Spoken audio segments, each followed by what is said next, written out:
On this shit, Nick fucking Gage, and you motherfuckers know how to start this shit off. Shout out to all my murder, theft, kill gang members around the fucking world. Shout out to all my boys locked down in the cell, Eastern Bloc, and shout out to my hate club, R.I.P. Big Nate Hatred, and R.I.P. my motherfucking brother Justice Payne. I want to give an MDK shout out to my gang member, Count It Out Podcast. Check them out, countitout7.com, motherfuckers. And if you motherfuckers don't check them out, I'll put my ski mask on with a weapon in my motherfucking hand and chase you motherfuckers down and force you to listen to it. You motherfuckers know what it is. It's MDK all motherfucking day.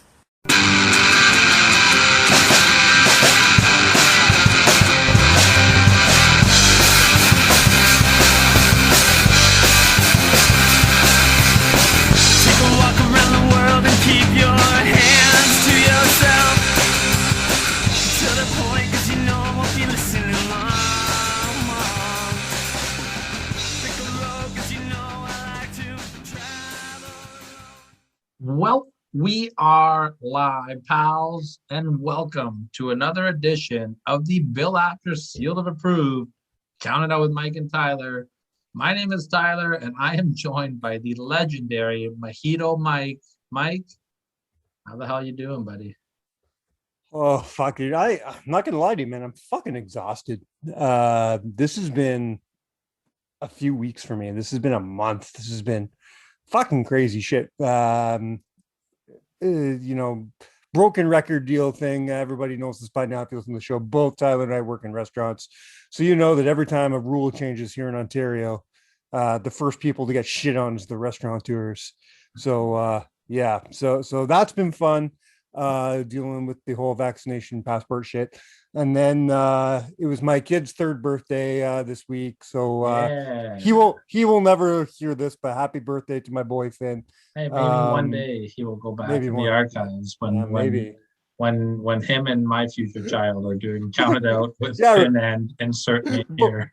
Finn and Owen. Bullshit. But by the time he's that age, they're gonna be like, what's a podcast? That's true. It's going to be different, something totally different. Absolutely. Mm-hmm. Well, you know what? It sounds like you're riding high coming off of Finn's birthday, which is fantastic. I'm just super tired, but dude, let's be honest, man. I worked hard on this list this week. Yeah. I worked harder on this list than I did at my own job. I did work harder on this list than I did preparing for my son's birthday. I put 2 weeks. What's the list? Well, we announced it last week, so it's not a mystery. Nobody listened to our show last week, so it's okay.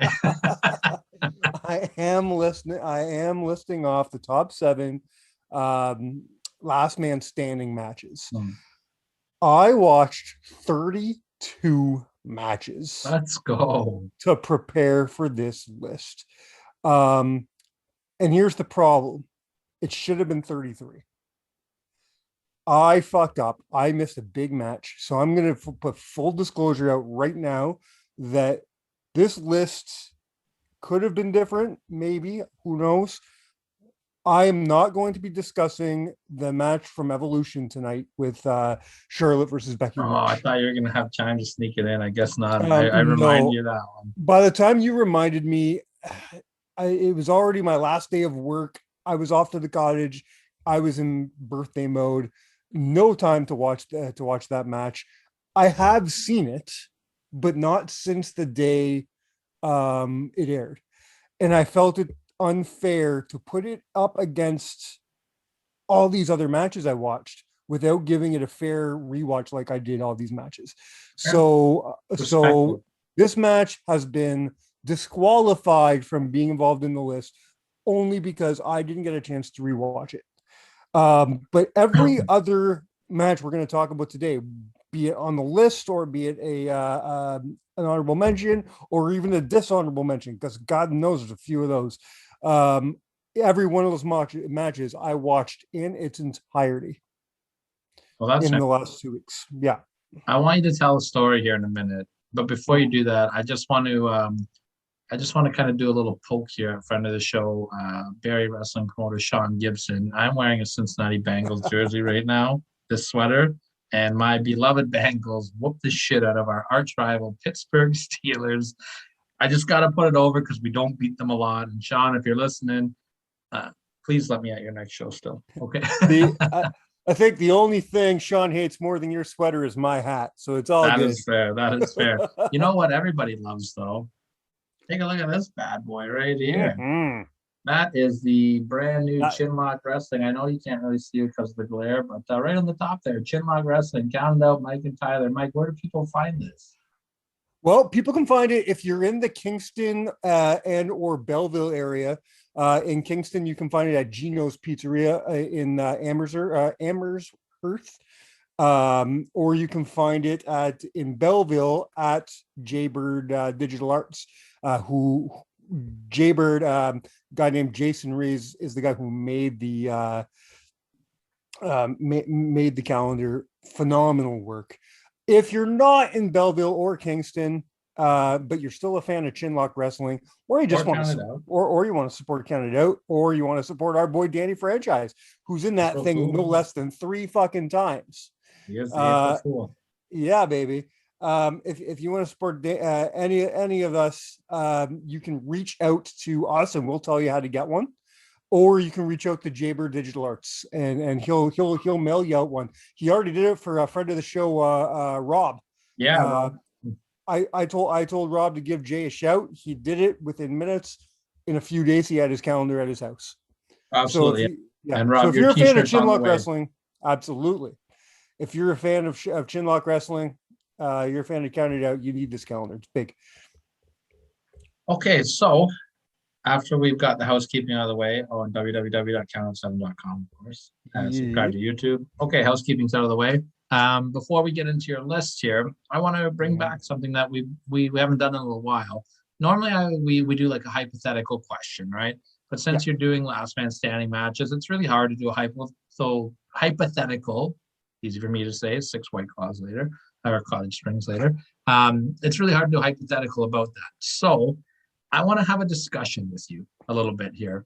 And this is something I have to tip my cap over and give a shout out to our friends at Universal Wrestling Podcast, who are celebrating their 1-year anniversary, 1-year birthday. Myself and Jonah from Relive, Rewind, Recap, and James from That 90s Wrestling Podcast. We joined them for their celebration. I did my very best Michael Scott from The Office impersonation of singing Happy Birthday for them. We had a lot of great conversations, but there's something that we talked about that I would love to talk about with you, and I would love to get your opinion on it. The topic of NXT 2.0 came up.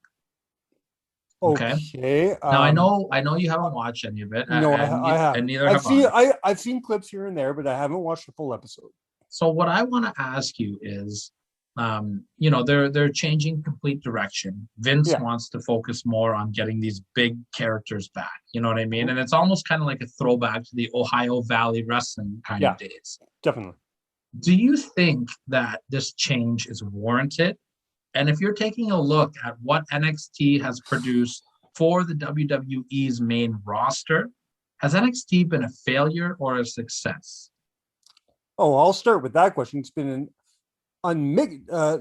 unprecedented success, a 1,000% success. Okay. What's your reasoning? Even the guys who failed on the main roster are still well known. They've gone other places. They've done their thing. It's giving guys, and we'll get to this in a minute because of the 2.0 thing of the changes.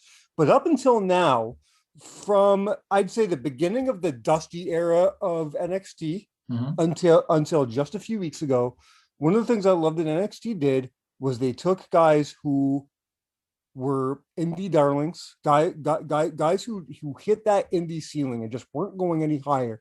They took those guys and gave them a platform and let them shine on the WWE banner because for a long time it didn't feel like a developmental program. It was a better program than Raw and SmackDown. Well, they did push it as a third brand for a long time as well. Right? Exactly. So when you're having these guys and it starts off, go straight to the beginning of the Dusty era, and you're starting off guys with John Moxley and Tyler Black. You're starting off strong with these guys, and then Prince Devitt, and then later down the road you have Samoa Joe and Kevin Owens. yeah, and all these huge indie names are coming over, and the place to be is NXT. So yeah, I would say it was 100% success.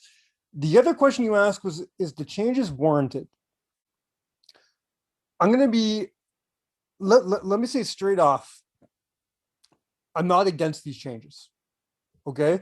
What I'm about to say does not mean I'm against the changes. But the question is, do I think they were warranted? And the answer has to be no. I don't think they were at a point where they needed the changes yet.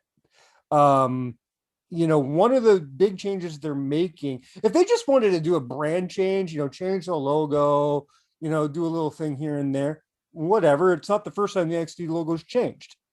You know what I mean? Fine. But you're changing the brand completely. You're changing the name of it. You're changing the feel of it. And the biggest change is the one that I'm not a fan of, is you are no longer going to be digging into the indies for your talent. That is an extreme sad thing to me, because there's still so much untapped talent on the indies. And to let them go undiscovered now, just to build your own talent. And what does that even mean at this point? Because if you're not going to the indies, where are you getting them from? Well, I don't think it doesn't mean that they're going to still take indie talent, but I think that they're shifting how the program is going to be now.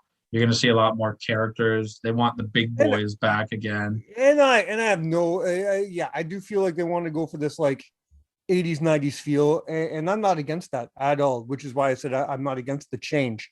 I just, like I said, when you ask the question, is it warranted?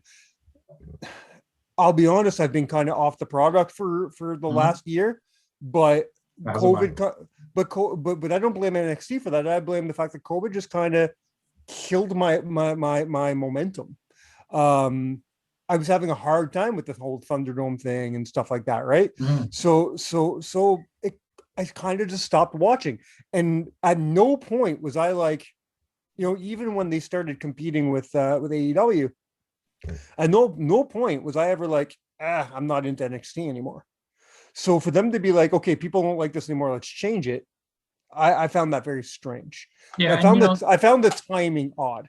They're still have their guys there. Ciampa's their world champion. Kushida or Roderick Strong is now the cruiserweight champion. He just beat Kushida the other day. Roddy Strong, let's go. By the way, I don't think Ciampa or Gargano are ever going to leave that brand ever. No, Gargano's contract is coming up. A lot of people are speculating that WWE might not even try to re-sign him. Fuck, that'd be a shame. It would be, but you know what? What else is left for him to do? I don't see him going to the main roster and doing. Nor does he want to. Nor do I want him to. And he's done everything there is to do in NXT. He's been everything. Is there anything left for him to do in NXT? He's been every champion twice, 3 times over. No, there's still stories to be told. I don't understand the concept of there's nothing left to do. That's like so. That's like saying somebody who's been in WWE for 20 years, they might as well hang it up because there's nothing left for them to do. I mean, I think there might be more of a ceiling in NXT though in WWE. I think that what more? I think as long as you're in a wrestling promotion and you're succeeding in there, there's always stories to be told. And at the end of the day, I don't give a fuck what anybody's going to say to me about this. At the end of the day, professional wrestling is about storytelling. Absolutely. And there's always going to be stories to tell. I don't care how long you're there. The measure of success is how many times you can tell a great story. For me, I think Gargano has a lot of stories left in him. For me, and I might backtrack a little bit here because I think for a guy like Gargano and a guy like Ciampa, I think that their role now could be to work with this next wave of people and get them ready. To get these guys over, 100%. Player coaches, right? Yeah. Gargano's got a lot left in his tank. Ciampa is a lot more banged up. He's got a lot more miles on him, his neck injuries, right?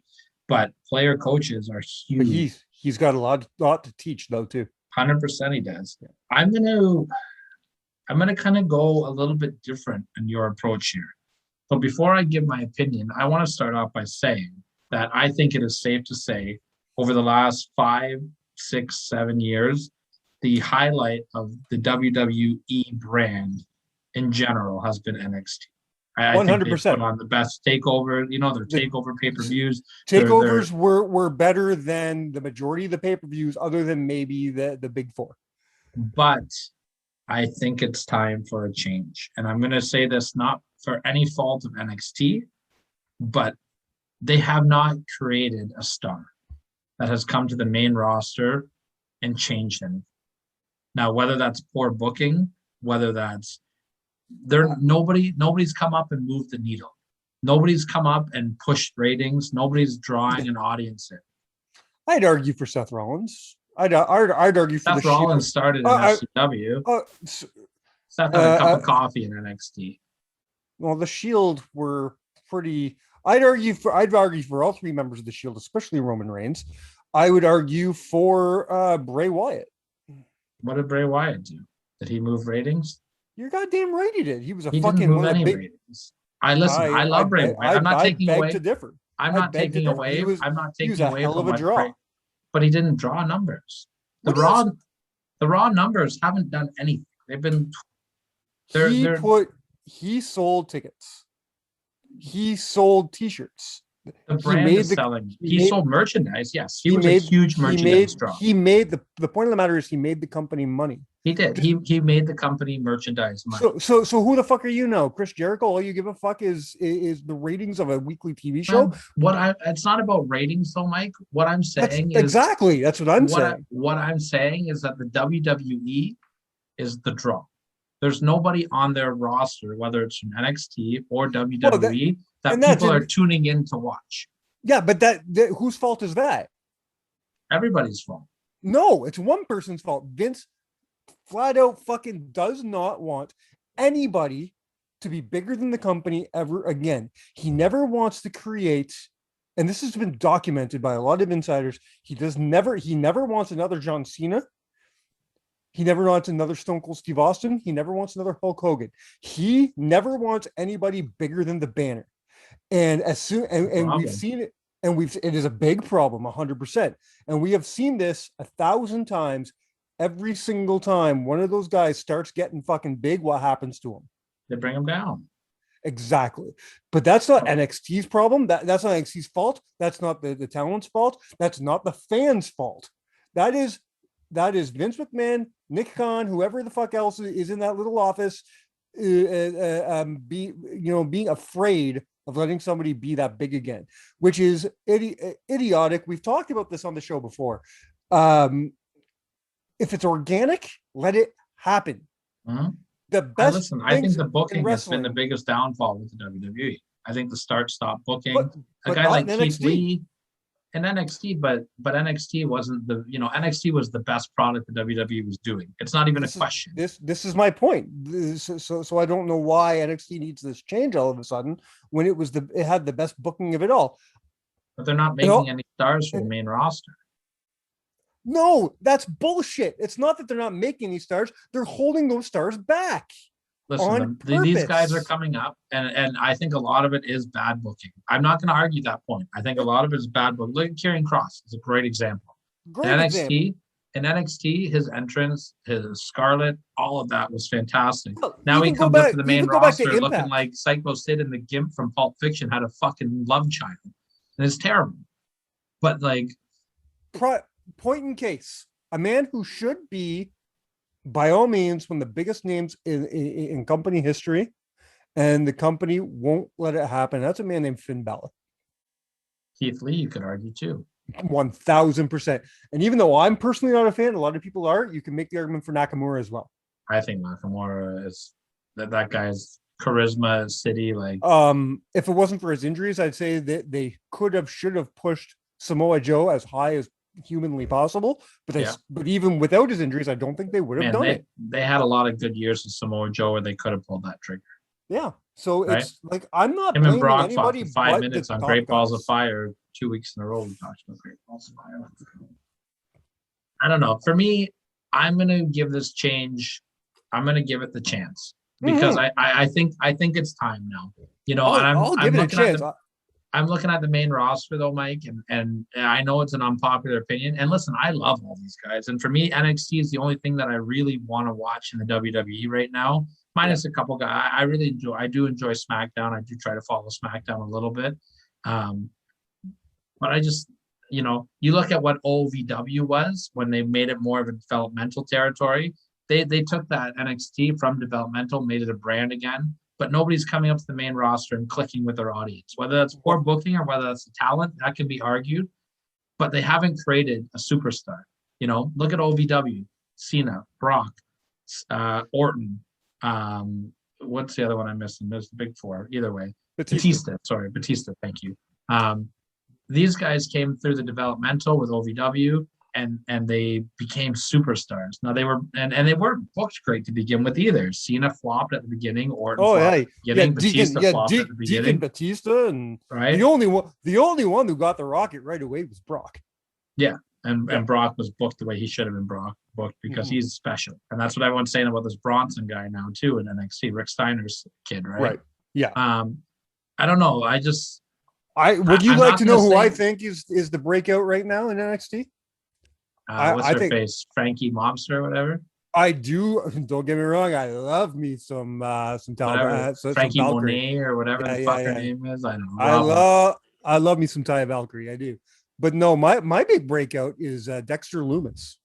Yeah, he's been fun, man. I want to go back and watch the wedding angle they did. It got rave reviews. I haven't watched it yet. I like to watch it, but it's on my long list of things to do. Much like you had a long list this week. You got any other final points that you want to put on this NXT conversation? No, man, let's put a pin in this and call it to be continued because I think there's a lot to talk about this. I want to hear from you guys too. I know like we always say, message us, whatever. I want to hear from the people. I want to hear what you guys think about NXT. I want to hear if it's been a failure, if it's been a success, if it was just a great brand, but it never transitioned to the main roster. I want to know whose side you guys are on here. Are you with Mike or with success? Are you with me where they didn't create a superstar? Last question before we move on. Your thoughts about the new logo? It looks like Nickelodeon. I don't like it personally, but I'm fine with it because of the direction they seem to be going. Fair. And you know what? If they really want to go down that colorful character-driven 90s-esque route, then that's a very fitting logo. I agree, and I think, I despite what I've just said about everything NXT related, I think just because I love the NXT brand so much over the last 6-7 years, I don't like this change. But from a business standpoint, I agree with the change, and I think now different. Correct me if I'm wrong. They're not doing anything like they haven't destroyed the lineage of the titles. No, everything's still that's still good. I truly hope they continue with the Dusty Classic. Me too. That is a big part of NXT to me, and I think it never goes away. But my second question, because I haven't been paying attention, did they do anything to the UK brand? No, it's still exactly the same. Okay, still the same. Apparently, William Regal's son is joining the UK brand. I heard he had a couple matches this week. Yeah, very cool. All right. Before I get into my list, you did ask me to tell a story, so please I will tell me the story. But your notes. Tell the story. I got to take a quick piss while you do this. Okay. So I have a special notebook, my counted out notebook. I have all my notes and all my lists and everything is in this notebook. And this is the longest, hardest list I've ever done. This list, like I said earlier, I watched 32 matches for this list. And I made notes on every single match, whether I liked it, whether I didn't. Every single match was noted on. It was color coded for like whether or not it was a shoe-in for the list or a shoe-in for not on the list or maybe an honorable mention. It, like everything was so concise. It was the most organized I've ever been for one of these lists. And then on my last day of work before going on a bit of a break for my son's birthday, it was Friday morning, and I had my list with me. My boss asked me to go to the grocery store to get a couple things that we needed for the store. I did so. and somehow I left my book at the grocery store. So it is gone, never to be seen again, and all those notes are gone too. So I hope my memory, I take these concise notes because my memory is shot. My memory is completely gone. So if I don't have those notes, I never know what I'm talking about. So unfortunately, I don't know if I'll be able to go as in detail as I planned on all these matches, but it is what it is. I tried to get some as fast as I could, some more notes right before we went on air. But it is what it is. At least I remember the order of my list, and that's saying something considering my shitty memory. Listen, just so everybody knows, like Mike, I'm so proud of you because you did put in so much effort on this list. I don't think I've ever been more excited for one of your lists than this one because of the effort you put into it. You know, sometimes there's weeks where you and I kind of forget to put our lists together and we're doing it on the fly. A little bit of I don't think it's ever we forget. Yeah, so much going in a week. Oh, oh, there goes your mic. That's okay. Yeah, it's okay. Good. Keep it going. I'm good. I'm not editing. Okay. Can you hear me? Oh yeah, you're perfect. Keep it going. All right, Sometimes we just don't have the time to put the effort into the list. How about that? Exactly. Like there's so much going on in a week, and I'm like, oh, I got time. Before you know it, it's fucking Monday morning, and I haven't put a list together yet. Yeah. So yeah, we record usually on Monday night. But 2 weeks ago, we were doing your submission. So was it your CM Punk list? I think so. Yeah. Yeah, it was your CM Punk list, and I don't even know why we brought up a last man standing conversation. For some reason, we were talking about last man standing matches, and I said, I want to do that. I think we were off air talking about this. I said, I want to do a last man standing match. And you said, you better like give yourself a few weeks. Yeah. Said, you get so ambitious sometimes. Yeah. You're so cute. Like you're like, I'm going to do the best Briscoe brothers matches. And you give yourself 3 days to try to do 20 years of Briscoes. Yeah. I'm like, but this time I've got to say, like, I was really impressed because you told me, Mike, I have a schedule. I have 34 matches to watch. I've highlighted everything, color coded, and then you fucking lost it. I love you. Oh man. But here we are. I've got it. It's in its proper order. I did, like I said, forget to watch one match. So we will not be talking about Charlotte versus Becky here today. But other than that, I mean, we can speculate later where we think it would fall on the list, if at all. But this is the list as it lays. I'm excited for this match because I surprised myself with this list. A lot of the matches I thought would go on the list right away kind of didn't, and the matches that did, I was surprised by. My reasoning for liking last man standing matches, I think, has changed in the last 20 years. Mm-hmm. I like a good last man standing match to tell a hell of a story.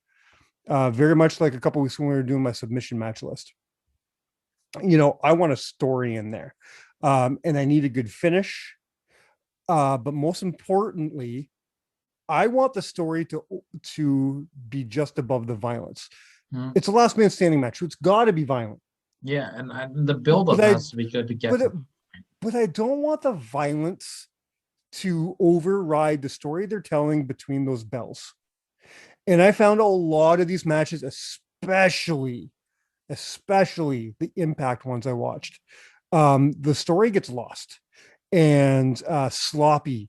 To the point where sometimes you don't even know what the rules are anymore because like the fucking referee will, like, especially this is Impact, I'm talking about a lot of it. The referee will forget the count or he'll count one guy and not the other. Like it's so sloppy, so fucking sloppy. The matches I chose today are because they tell a great story, but they're also like entertaining as fuck. I thought I'd have 7 bloodbaths. I don't. I'm interested. Before you give me your number 7, let me ask you one last question here. Mm-hmm. And this is going to be a spoiler alert one then, okay? What was 1 or 2 matches, whatever you want to say here, that you thought for sure were going to be on your list, and after a rewatch, it just didn't hold up to your memory? Shawn Michaels versus Chris Jericho from a Raw in the UK. Just didn't hold up. And Chris Benoit versus Chris Jericho. I forget the pay-per-view. Benoit and Jericho. It might have been a Yeah, Backlash or a Judgment but Day, maybe. their match was decent. It wasn't great. It was decent, but two things ruined it for me. Um, the fans, for one. The fans ruined it for me by they spent the whole time trying to get themselves over and booing what's his face Earl Hebner and chanting "We want Brett" and "You screwed Brett." This match happened in like 2005 or something. Brett hadn't come back yet, and Brett's been gone for fucking 8 years. Why are you fucking doing this now? Why? Canadians hold grudges. It wasn't in Canada. It was in New fucking Hampshire. If that match happened in Montreal, I would have almost forgiven it. That match was fucking in New Hampshire, dude. Yeah. Hey, listen, I got into an argument with Brian Hebner at the Sudbury Arena in Sudbury, Ontario, because his dad screwed Bret Hart. Fuck the Hebners. No, I'm just kidding. Hebners. And then you bought a title a title belt at the back of his car. Yeah, probably. Brian Hebner, when I was yelling at him, said, "Listen, buddy, I don't come to McDonald's and bother you where you work." Yes. And I was like, "Fuck you, you're a Hebner, you deserve it." That's amazing. I also let Billy Gunn have it that night as well. He deserved it too. There are a lot of other matches that I was surprised didn't make the list, but I'm not going to talk about them now because I want you guys to expect them to be on my list. All right. Well, you know what, man? I need to know. I need to get into this. What is the number 7, man? Hit me up. Top 7 last man standing matches. Michael Walsh has put a lot of work in. No, I'm not done putting you over yet. You put a lot of work in. Lost your highlighter book. You watched 34 matches. I'm super proud of you, and I love you for it. Hit me with your number 7 now. My number 7, I forget. I forgot to write down the year. I forgot what year it is, but it's from the Extreme Rules pay-per-view, and it's the Big Show versus Roman Reigns. I love this match. This match surprised the fuck out of me. I think we mentioned a week or two ago that I'm not a big fan of Big Show. Mm-hmm. I'm just not. He's not one of my favorite guys. And this is Roman when he's just kind of climbing up. This is not fucking 2021 Roman Reigns here. So on paper, this match should not be as good as it is. But it's phenomenal. It's a lot of fun. A lot of really cool, like a lot of great table spots during the match. A lot of great punches and stuff like that, like showing off the size of these two guys. Yeah, 2015, by the way. Thank you. I knew it was in that era. A part that made me laugh just because obviously somebody was playing a joke. Big Show goes to tear the fucking commentary table apart. And he grabs JBL's notebook and he goes, who the fuck wrote the Big Show has to lose weight? At least JBL had his notebook for the show. He didn't leave it at the Superstore. Yeah, no shit. And then JBL's like, King, why would you write that? And then King's like, it's your notebook. I love JBL. You know, a lot of people, by the way, just a sidebar for a second. A lot of people have shit on JBL for a long time.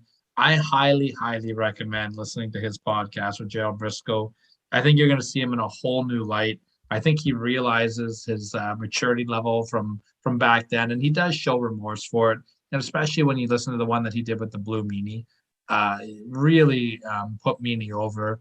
You know, kind of said he was in the wrong without saying he was in the wrong, because of course, yeah, you know, you're still gotta be the tough guy. But yeah, I've gained a whole new level of respect for JBL after listening to his podcast. Man,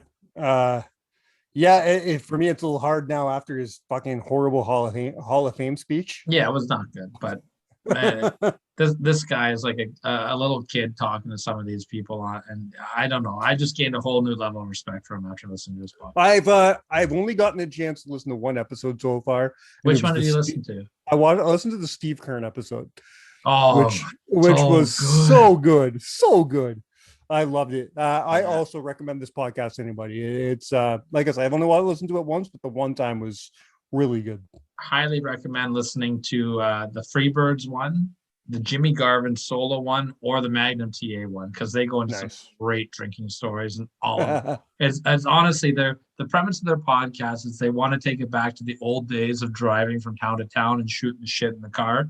And Yeah. fuck, do they ever do it, man? It's so good. It's my favorite podcast. It's the only podcast I listen to that's not any of our colleagues, obviously. Right. Of course, That's I also great. listen to Classic Match Classroom. That's a great podcast too. Oh yeah. Where can you listen to that? I was thinking maybe countedout7.com. Countout7.com, yeah. Very CMC. good. I don't know what it is. Anthony always does this thing. He's like, it's a CMC, CM Classroom Yeah. on Twitter, not to be confused with CM Punk. And that's how I remembered that. Oh, okay. I don't know. Anthony does all that stuff. Good job, Yeah. Anthony. You do a great job, buddy. We love you. Come on our show. Before we move on to my number 6, I just want to finish up with Show versus Roman and talk about that the excellent finish where there's a spear through the commentary tables, and then Roman knows he doesn't have him yet. Roman knows that spear's not enough to put Show down, so he takes that commentary table, topples it over on top of Show, and stands on top of it. Fucking brilliant! What a great finish! I really love Roman Reigns during this period, and this Yeah, is me where too. I thought Roman had a lot of good steam going in here, and then he lost. I don't know why the people wouldn't take the Roman here, and I really thought that this match, and then the next month or maybe 2 months later with him and Randy Orton at SummerSlam, like these are just, Roman was on fire at this time period, and I don't know why people didn't take to him, and now they do, and he doesn't give a fuck because he's at the table. There, exactly. The tribal chief, baby. All right. Well, that's a good number 7. I honestly thought this might be like your number 5-4 range. So I'm excited for your number 6 now. Maybe my my distaste for Show keeps it at the 7. Fair. I do think this is my favorite Big Show match of all time. Yeah, I can see that. My number 6 is again just a lot of fun. I apologize for the second time for forgetting the year, but it does happen at the Royal Rumble pay-per-view. It's the opening match this year for the Intercontinental Championship, and it's Kevin Owens versus Dean Ambrose. Nice. Yeah, I remember this match being a fucking banger too. Again, one of these matches where it's violent, but it's not stupid violent, and the violence doesn't take away from the story these two guys are telling. And 2016, by the way. Thank you. And the story is Kevin Owens just fresh off a fucking loss to Dean Ambrose for that title, and it's driving him mad. He wants that title back, and he'll do anything he can to. It's the oldest story in the book, and it's one of those stories that it can be told 1,000 different ways, and if you do it right, it's one of the best stories of the night. And when you got two great storytellers like Dean Ambrose and Kevin Owens, it almost couldn't go wrong. Mm-hmm. And not to mention, these are two guys that do not shy away from putting their bodies on the line for I was craft. just going to say that. You just took the words right out of my mouth. These guys are notorious, especially Owens. I love Kevin Owens. I've heard him do interviews before where he always talks about these type of matches. And he always comes up with these like crazy ideas in his head. And then he's like, but I'm always the guy that ends up taking them. Yeah. And he does. He always takes crazy bumps in these matches. I do remember this match being fantastic. I have not watched it back probably since it aired. But yeah, no, I did enjoy this one. And it comes with a long line of great Royal Rumble Last Man Standing matches too, because Del Rio and Big Show had a good one as well at the Royal Rumble. That did not make my list. Now I wonder why. That's your boy.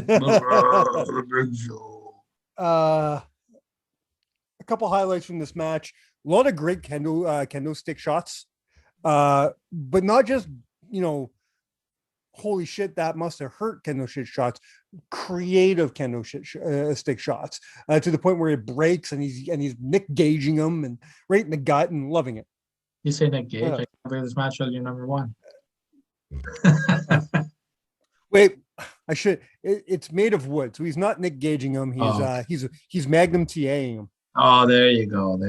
And stay tuned because Magnum TA will be on our list soon. Not tonight. Not tonight. Not tonight. Okay. A future I'm like, list. Future list. all right. Future I'm like, I list. don't have any last man standing match with Magnum, man. No, I'm gonna do a Magnum TA list this month.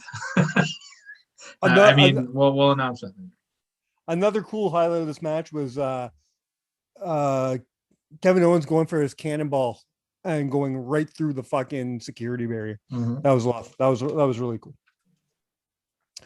Moving on to my number 5. You know, I talked about Owens and Ambrose being, two master storytellers.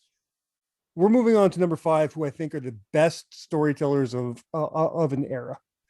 And their feud is one of my favorite stories told in the mid 2000s.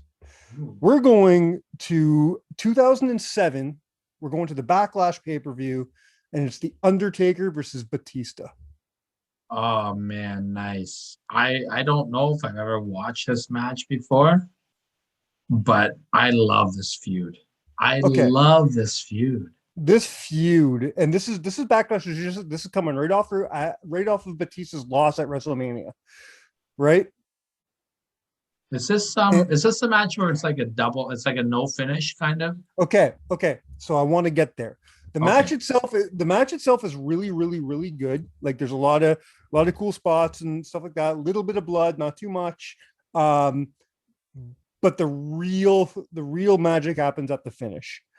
And I'm going to tell you right now, and I'm going to talk about this through the rest of this list. I'm going to talk about this a lot in my honorable mentions because a lot of matches didn't make my list for this reason. I fucking hate ties in a last man standing. I fucking hate them. Yeah. Really good matches got kicked off my list because it ended in a tie. All right. Spoiler alert. Shawn Michaels versus Triple H is not on my list tonight. Really? That match was good, I remember. But the finish was not enough for me. I just remember them both being carried on the stretcher, and I was like, I respect this. They went to that. It was a great match. It was a great match. It's an honorable mention for sure. It was fighting for my number 7 spot, but I fucking hated the finish. Did they both hit gushers in that match? Were they both? Oh yeah. And I just hate ties in these matches. This is the one and only time I thought a draw worked. Mm-hmm. At the very end of the match, they're up on the stage. Taker's got Batista up on his shoulder. He's going to throw him off the stage. Batista wriggles out, pushes him, hits a fucking spear. Both of them go flying up the stage. They hit the ground, or like the wood barrier thing. The lighting rig comes crashing down on top of them. Sparks are flying. It's nasty. I'm going to be honest with you. So Mickey, what's his name? Mickey Henderson? Mickey used to be Mickey J. Mickey J, but in WWE they called him Mickey Henderson, I think. I think something like that, yeah. So he's the referee, and he does the count. If I'm booking this, I tell Mickey to fuck off. I say you don't even count. Yeah. I say you just bring in the EMTs and start digging these guys out right away. Don't even bother counting. That took the magic away a little bit for me personally. Other than that, what a moment seeing that whole rig come down. It was a lot of fun. Knowing that it was, nobody was actually hurt. Getting the EMTs involved, everybody like digging these two guys out. They're selling it so well because the 10 count's going on and they're dead. You know what I love about this too, though? So this is, I'm going to kind of take this a little step further and talk about their whole rivalry right now. This is coming off of their amazing WrestleMania 23 match where Undertaker beat Batista, right? So then they have this I'm going to say something controversial. I'd say his match with Batista is my top 5 WrestleMania Undertaker matches. I don't think that's controversial at all. And if anybody disagrees with that, then how about that right there? That's a middle finger. You like that? You like that? You like that? But listen, so they're coming off this amazing match at WrestleMania 23. Stole the show, no doubt about it. That's a fired up Undertaker saying we should be in the main event. I won the Royal Rumble. Fuck you. And I agree with that. That match should have main evented over Shawn and Cena. That's a different story for a different day, right? Then they go into this Backlash match where they have a draw. Then they go into the steel cage match on SmackDown where they have a draw, right? They're one win, 2 draws. Then they go to Cyber Sunday where Batista finally beats The Undertaker. 1 win, 2 draws, 1 win. Climaxes at a Hell in a Cell match. Man, what a great feud these guys had. Like, and then Undertaker, Batista, who got the win there? Batista beat The Undertaker because Edge interfered in it, right? Yeah. But this what was a great rivalry these guys had. One of the greatest rivalries of. This is the most underrated Undertaker rivalry of all time. Yeah. Right. Of like from 2000 to 2010, it's one of the best feuds running in that era, without a doubt. I agree. I'm really happy that this is on your list. I'm going to go ahead and say it might be Batista's best feud. Yeah, I would say. I mean, and that's saying something because he feuded with Triple H, he feuded with like so many Edge, like Michaels, so many great people. That his first feud with Triple H, the slow turn, I think is his number 1, but I think Taker's is number 2, for sure. Yeah. I think so. I really liked the stuff with Eddie Guerrero before Eddie passed away. Yeah, and I also really like the stuff with Shawn Michaels, which grossly goes underrated. The fuck you for retiring Ric Flair thing. I love that angle. So until now, you'll notice like a lot of my matches are like, everybody thinks of these matches as really violent and really out there, chair shots, whatever, right? Yeah. But you'll notice the matches I've chosen so far are all post how do I say this, Benoit era, like since like there after Benoit passed away, the rules changed about chair shots and stuff like that, right? Yeah. Not as much blood and chair shots were banned and stuff like that. So you're seeing what I like in a match because I'm choosing a lot of more current stuff. Like I went what 2015, 2016. Yeah, like that's pretty current, right? Yeah. So I'm finally going to take a blast to the past and we're going to go to the year 2000. Okay. And we're going to see the guy we just talked about, my boy Triple H, as he takes on Y2J Chris Jericho at Fully Loaded 2000. So this is the match I asked you about last week, how it held up. And I'm glad to see this one made your list. And I'm surprised. I won't use the word surprised, but it was. I am surprised it's this low on your list. Yeah. I'll be honest with you. It fought with Undertaker Batista. It went back and forth, back and forth, back and forth. This is just where it ended up laying by the time we went to air. Yeah. Simple as that. Fun match, man. Really fun match. Cool story going into it, which is saying something considering me. I'm a big mark for Triple H. I love Triple H. I love the majority of stuff he does. I know you didn't love him in this era. No, I loved him. I think this was the best work Triple H ever did in his entire career. The year 2000, right before he tore his quad.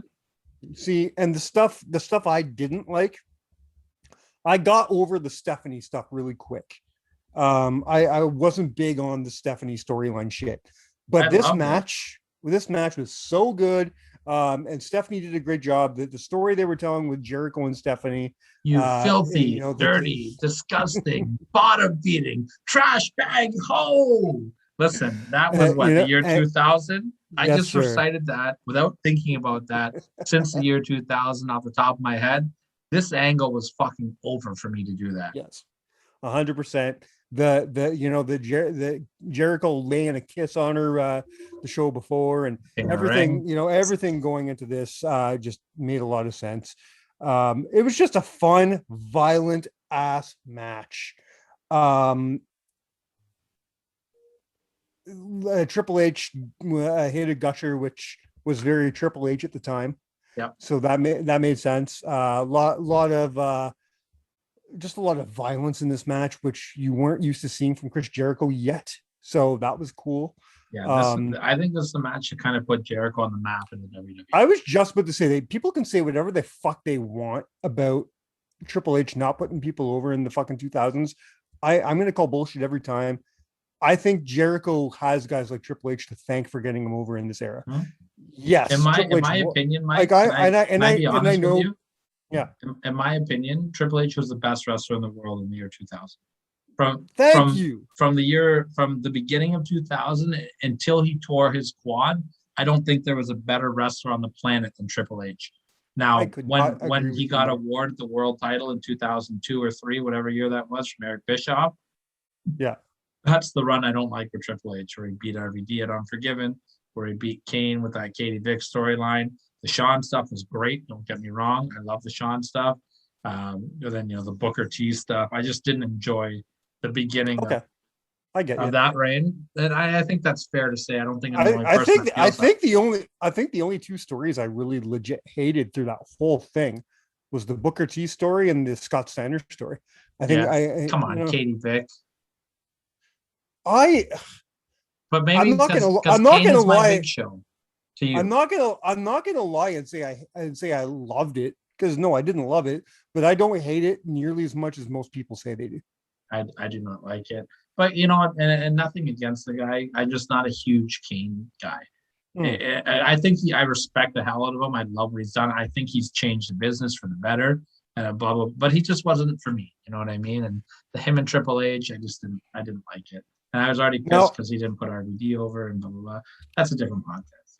now I'm already wondering. I'm already feeling like I've made a mistake, and maybe I should have flipped this match with the Undertaker match, only because the match was great. It's the opposite of the Undertaker match, where the Undertaker match was really good, and then with an amazing finish.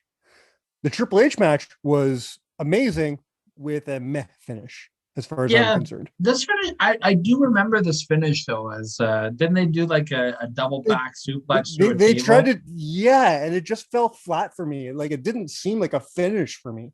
Triple H barely got up though, right? Like Yeah, I thought the finish protected Jericho. that move should not have taken out two people. Well, but you got to think I mean, maybe like the beating that they put on each other after that point, right? Like how long did they fight for? If you had to take a guess, what was this match? Probably 18 minutes, give or take. give or Yeah, take, right? You know what I mean? maybe, yeah, maybe a little over the 20-minute mark. Yeah. So, like, this is fully loaded 2000. Yeah, let's say they went 21, 22 minutes. You know what I mean? The beating that they put on and whatnot, I could see it. I could see it. They went 23 minutes and 11 seconds. I just Googled it. All right. Are you ready for the heat? Yeah, you told me your top three that you couldn't believe they were your top three and that I was going to hate it. So I'm excited. I'm going to catch so much heat from everybody for this, because I'll tell you why. My top three, they're not the ones that come to your head, and it's not, there's no Stone Cold Steve Austins and Rocks, and there's no massive bigger than life stars in these matches. They're just amazing matches. And I feel that's going to make the respect even better for that fight. All the criteria that I told you I wanted in these matches are in these matches. So there's going to be matches I'm going to be honest with you. All three of these matches I never watched until I prepped for this list. I love it. There is a good chance that you have not seen these matches. And I have, now that I've watched them all three times to make sure, just to make sure that I wasn't, sometimes you have that like first match love. Yeah. You know what I mean? And then it kind of wears on you. No, man, these are my top three. Nothing's going to change that. And I'm going to stand my ground on these. My number three came from NXT UK just last year, or 19, I think, 2019. It was TakeOver Cardiff. And we're going to Dave Massif versus Joe Coffey. Wow. Okay. I love this. Have you seen this match, Shawn? I have not. I highly suggest it. Right from the bat, these guys, it's a very physical match. They're not even in the fucking ring for 2-3 minutes when Massif hits Coffey with an Irish whip so fucking hard that when he hits the turnbuckles, the ring fucking implodes. Does it make a does it like a Bret Hart like great bump? Explain Bret that. Hart's the king of the turnbuckle bump. So like he's my go Yeah. turnbuckle bump. Yeah, yes. No, he does not take a Bret Hart turnbuckle bump. No, No, you, not even front face, but like when Brent would hit the turnbuckle, he would make you feel like his whole body fell apart yes, and died. but That nobody does like that Bret. And I'm not going to even pretend like Joe Coffey did that like Bret. Nobody does that like Bret. But Joe Coffey hits it so hard that the fucking ring, like the turnbuckle falls off, you know? And that sets the standard for this match. And then, of course, Dave Massif takes that fucking turnbuckle and the big metal rod and uses it as a weapon. And, it's, and that's the standard for what they are going to do for the rest of this match. Let's see. Sorry, I'm looking at the rest of my notes here. Now they're in writing, so I can't read my own writing. what are you, doctor? One of the great things I love about this match is there's a lot of wrestling involved. Okay.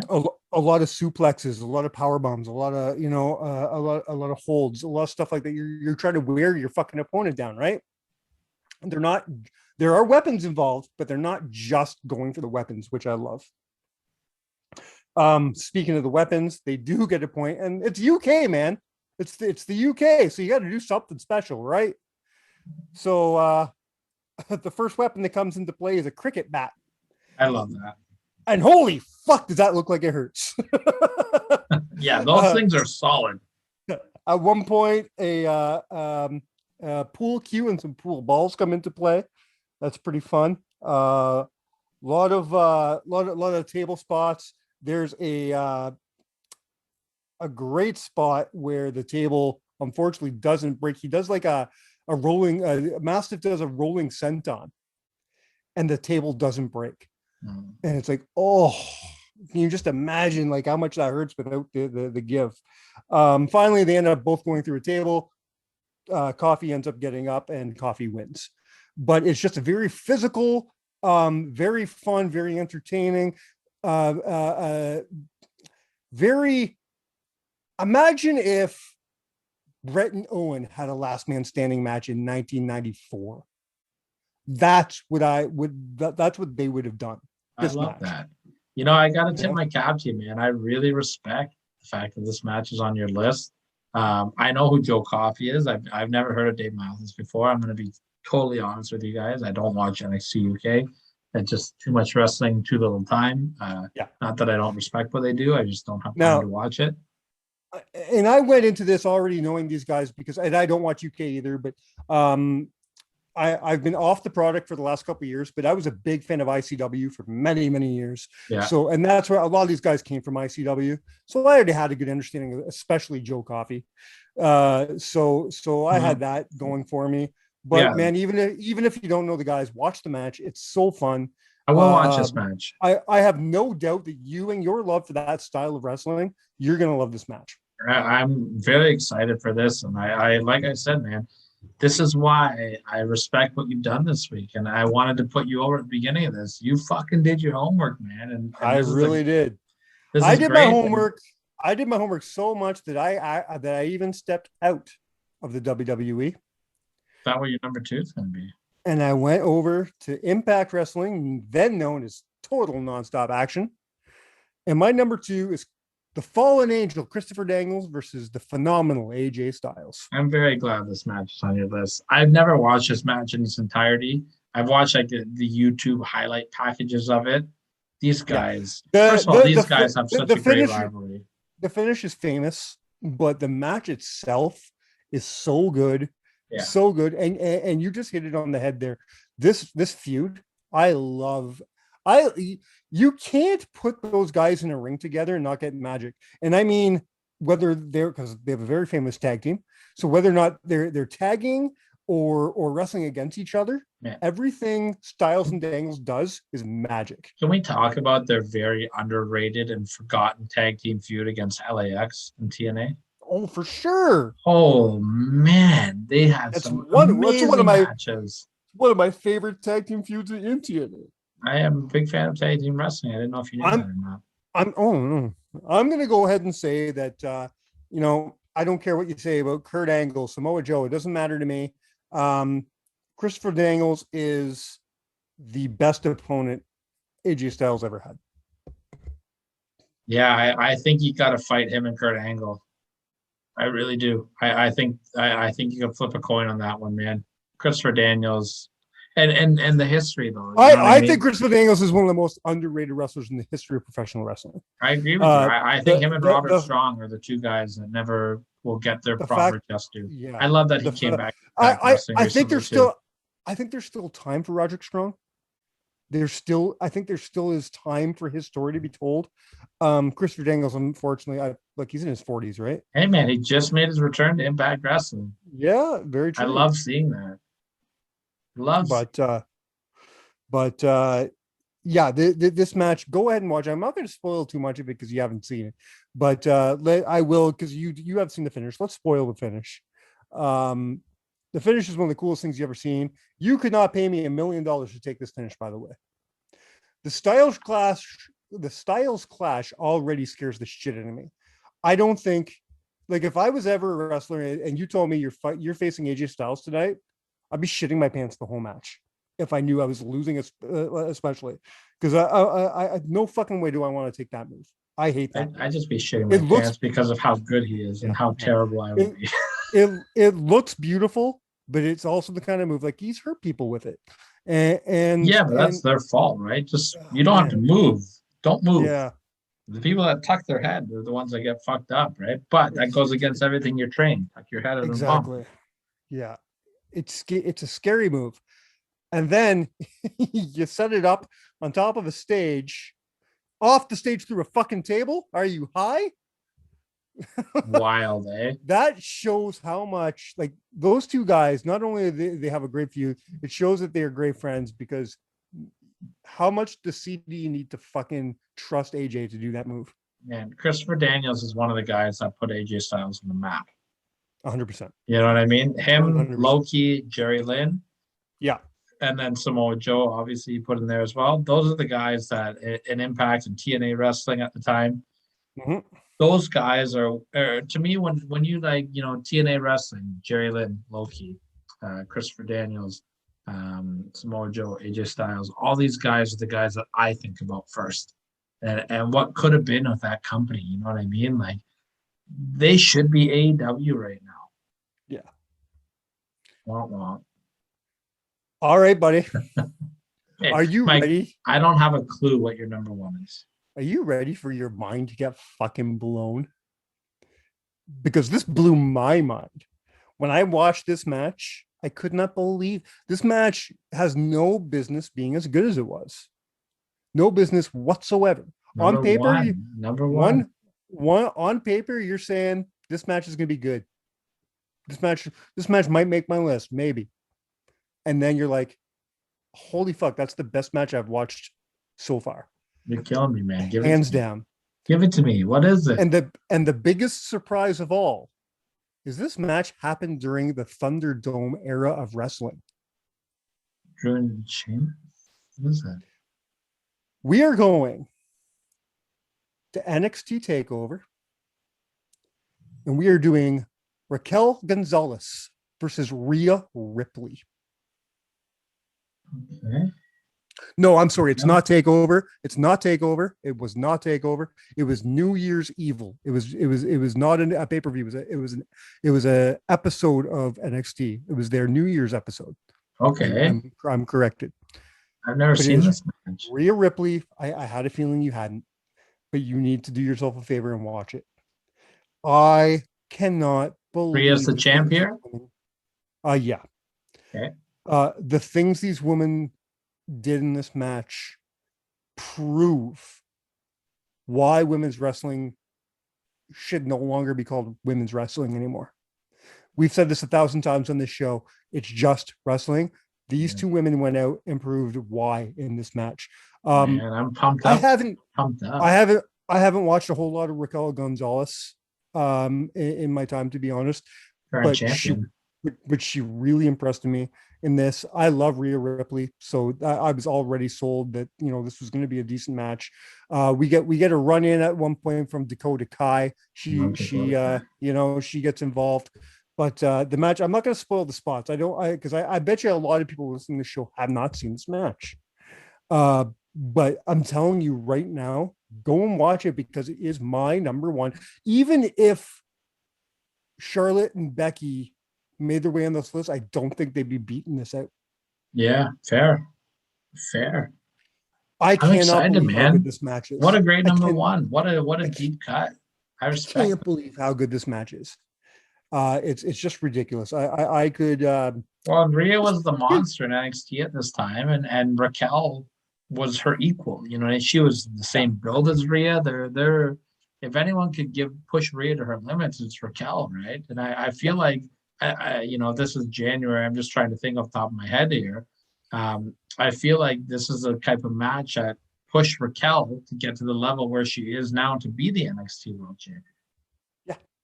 This If you probably would have put told eyes on her, right? if you would have told me that the best last man standing match I'll ever watch happened in the year 2021, I would have fucking laughed my balls off at you. like this, it doesn't make any sense. Especially, a match that happens during the Thunderdome. None of this should be talked about right now. Two women on an NXT brand, not on a pay-per-view, just on a weekly television show in front of a virtual audience during a pandemic, had the best last man standing match that in my personal opinion. That's amazing. Now, you might watch it and be like, okay, it's good, but it's not number one. And I wouldn't fault you for that. But I challenge you to go watch both this match and the Massif versus Coffey match and tell me that they don't at least belong on this list. Listen, everybody that's listening right now, hit us up. www.countout7.com. There's a place where you can message us. You want to hit us up on Twitter or Instagram at countout7. Do that too. I want to hear what you guys have to say about this. I will watch his matches and I will get back to you on this for sure. For sure. Absolutely. Now, I know you've been a busy man. I know you were going to watch something. Whatever. Actually, let's scratch that. What's that? Oh, I forgot, and I can't pull my phone up because my battery died. But I know you said you were gonna watch something and tell me this week there was an Unforgiven match. Did you have a chance to watch that? No, because I've been whatever. Watching Yeah, you watched 37 matches. We'll come back. Yeah. We'll come back to that. I will try to watch these matches. I want to know. I want to hear from the Counted Out crew, the COCs out there, all of our cocks out there. I want to hear from them. All right. I want to hear from you guys. Mike, I gotta tell you, man. This is some of the best work you've done on Counted Out, for sure. Now, before we got into this, you asked me the matches that I was most surprised not to have put on my list. Mm-hmm. I want to start off the honorable mentions with something because I didn't want to lead off with this. Okay. Because I didn't want people to know it wasn't on my list. But sitting there right now in front of me, are you surprised that I did not talk about Rock Mankind in 1999? No, I'm not. I'm okay. not. My memories of it are a lot different than what I watched. Is that St. Valentine's Day Massacre? Yes. Double no finish. I know. It wouldn't be. And I hate the double no finish, especially if you're billing it as the very first last man standing match, and that's what you do. Yeah. Especially coming off a month after that, after the screwy finish of the I Quit match, and leading up to WrestleMania, and now Mick Foley's not even going to be in WrestleMania, or not in the main event, anyways. Like the booking was so fucking all over the place in 1999, wasn't it? Yeah, I agree with you. Hit the people up with a couple more mentions. I gotta take one more piss because I've drank 19 drinks today. I'm dying here, but hit us up with some more mentions. Carry the show so I don't. So you're gonna have to edit it because I don't have them in front of me. Well, in that case, then if you don't have them in front of you. Well, no, I thought you would have some. So no, I don't have any other mentions. Okay, well, I got a few, so I'll hit pull them up here, and we'll pull up your honorable mentions. I'm not surprised by that because I don't remember that match being the best match in the rivalry here. So you take it away with the honorable mentions. I'll be right back. All right. So my honorable mentions. I really enjoyed Triple H versus Randy Orton in 2007. Not enough to get on the list, but I did enjoy it. John Cena versus Edge at Backlash 09. Again, not good enough to be on the list, but it was a good match. Triple H versus Ric Flair. I put it as an honorable mention, but it never ever had a chance to get on the list. John Cena versus Umaga was a big contender for the number 7, but I have a couple that I want to talk about that I really didn't like, but we're gonna get there. Roman Reigns versus Kevin Owens was okay. And then I think John Cena versus Batista was another one that was really good at Extreme Rules. And who's that? Is that Lucy or Maya? If you're watching this on YouTube, a cat just went across the screen. If you're listening on the on the headset, you know why I'm laughing now. Let's see if I missed any. No, let's be perfectly honest, guys. There was a lot of crappy last man standing matches out there. I watched 10 last man standing matches from Impact or TNA, and all but one sucked. So I can tell you there was a lot of really shitty ones, and I'm going to talk about it now that Tyler's back. Well, Tyler's kind of back. Now that Tyler's back, I'm going to talk about 3 matches that didn't even have a chance to make it on because they suck so bad. But thanks for killing time, man. I have not drank as much as I've drank tonight in a while. And the seal is that's all right, man. We had a new star. We had a run in. Did Lucy the cat run in? Yeah, Lucy made a run in. Yeah. I'm not editing this week. I want to talk about a couple of things that disappointed me. Okay, I'm interested. From the November 10th Raw 2008, Chris Jericho versus Shawn Michaels in the UK. Yeah, you said this one. The match itself was okay. Wasn't fantastic, but it was okay. But the finish really pissed me off because I think they could have done a lot more with it. They did this finish where Shawn hits Chris Jericho with a super kick. Chris hits the outside of the ring, mind you. Chris hits the apron, and then out of nowhere, JBL pops up and fucking smacks Michaels across the head, and Michaels is gone. Michaels is out. Jericho falls over, and then the referee's counting. He gets up in time, and Shawn doesn't. Chris wins. Listen, if you were going to give Chris the win anyways, I think it would have been such a better heel win if when he hit the edge of the ring and was like kind of leaned up there, he should have never fallen over. Yeah, I agree with that. Leave him propped up, and he's out cold, literally on his feet, and that's how he wins the match. Like, and he was being pushed. This is cold breaker fucking Jericho, right? So this is like big fucking heel Jericho. Yeah, it would have made sense. I don't know. Another match, that's fine.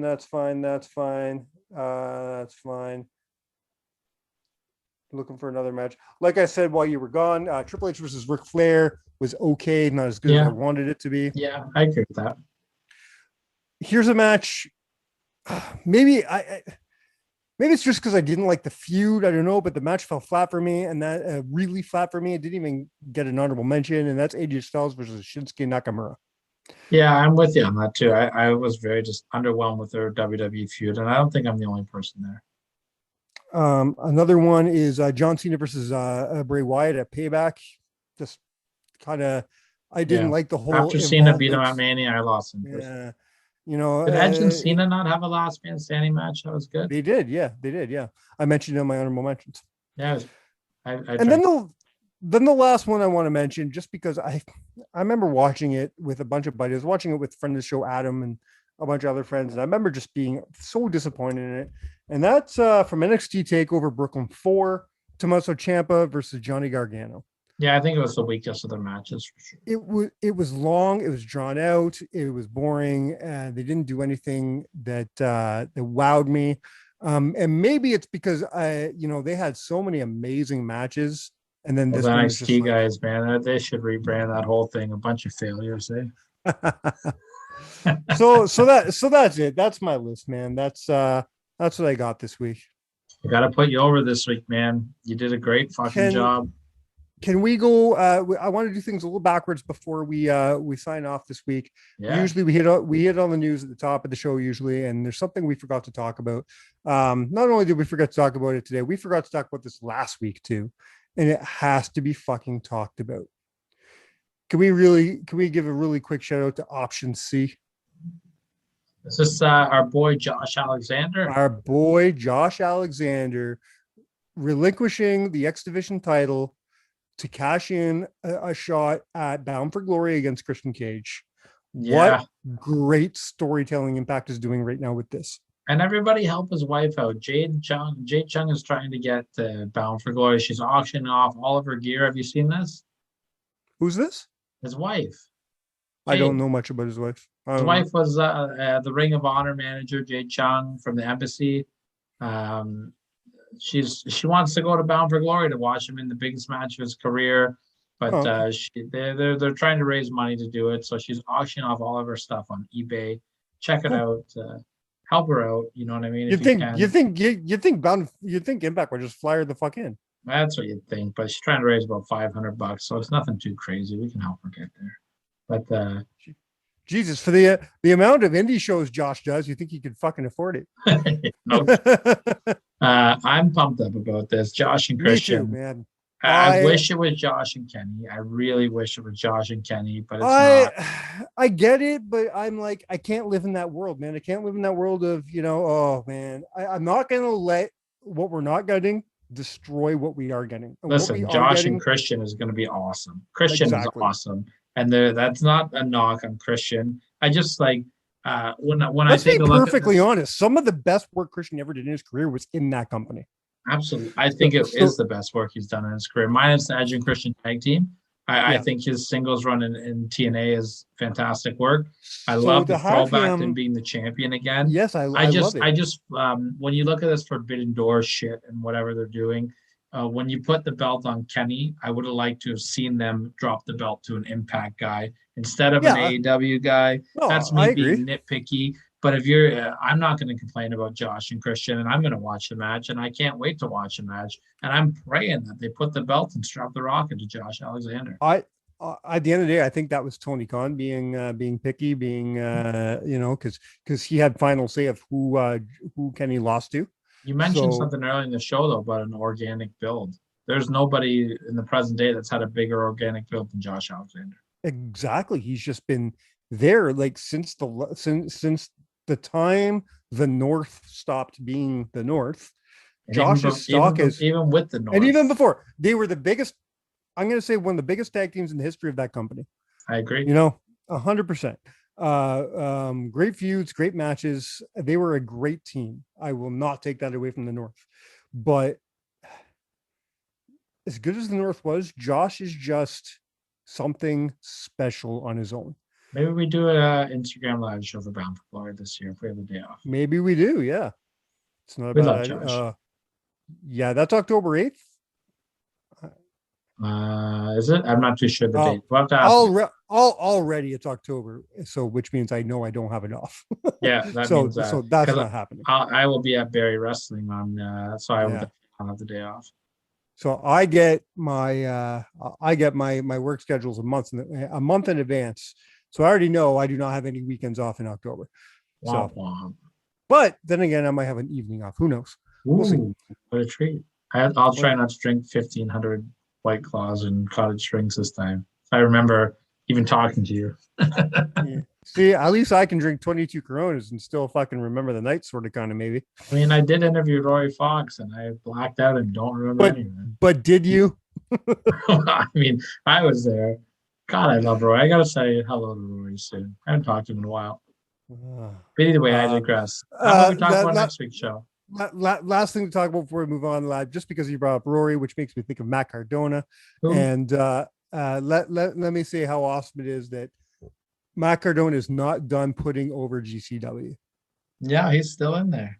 Matt, not only is he still in there, he's still putting over these amazing guys, man. He goes over and for the first time in 10 years, puts his internet title on the line against Effie and loses it. I love it. And Effie, to me, in my personal opinion, Effie is the second biggest star in GCW, second only to Nick Gage himself. Nick fucking Gage. Nick fucking Gage. The only other guy who gets popped almost as much as Nick Gage does is Effie. So to have him have that internet title, they're not done. So that's so great. I love it. I love it. Good on Matt Cardona. Would you say that since it's the internet title, that Nick Gage and Effie and Matt Cardona are internet darlings? I fucking hate you sometimes. Segue. 1995. Who was the internet darling in 1995? Sonny? Oh. Pamela Anderson. Well, I was going to say maybe the person that we're going to talk about next week was an internet darling in 1995. He was kind of a loose cannon. Nick Gage is kind of a loose cannon. I'm still saying Pamela Anderson. He was full cannons. Yeah, man. I'm so excited for this. Let's talk about this, Booker. Next week on Count It Out with Mike and Tyler, I am going to be talking about the legendary Brian Pillman. I'm going to be counting down his top 7 career moments / matches, whatever it may be. This is a hard one, man. He's had a lot of cool stuff. I love Brian Pillman, everything he's done, and I can't wait to dive into this one. I've already started my research on it. I'm feeling pretty good about what I've got so far, but I'm going to dig a little bit deeper because that's what we do on this show. Brian Pillman next week, and it's close to the anniversary of his passing. It is, yeah.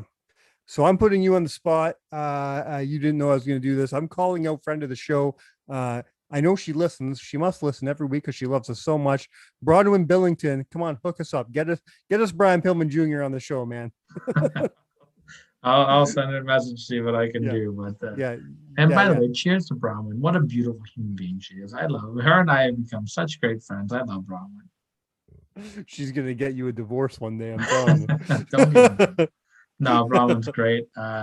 And stay tuned because I would love to get Bronwyn to come on the Classic Match Crossing one day because she's been on our show, and I think it would be cool to talk with Tiger Mask and Dynamite Kid, by the way. For sure, yeah. But that's a different show for a different channel and a different time and a different place. And this is Countdown with Mike and Tyler, www.countdownwithmikeandtyler. Mike, mad respects this week. You did a great job. I don't think I've ever had you not complain about my list at all. Yeah. Like at all. This is amazing. I'm very happy. I'm very much looking forward to your list next week. Yeah, I can't wait, man. I'm really excited to dive into Brian Pillman. He's one of my favorites of all time. And, as I'm wearing a Cincinnati Bengals jersey, Brian Pillman is the reason why I'm a Cincinnati Bengals fan. And I will tell that story next week if I remember. Yeah. Right? Remind me to tell that story next week. I'm going to try to make a note. My phone's dead now, but I'll try to make a note. Right on. And we'll make a shout out to a friend of the show, Jonah Williams from the Cincinnati Bengals. He's going to open our show next week. There you go. All right, guys. All right. See, the cat just took a shit in the room where I'm recording right now. So, Mike, wrap us up because I'm dying in here. On behalf of the hardest, longest, most in-depth list I've ever done in my life, we have been counted out. Hoo day Bengals. Cheers.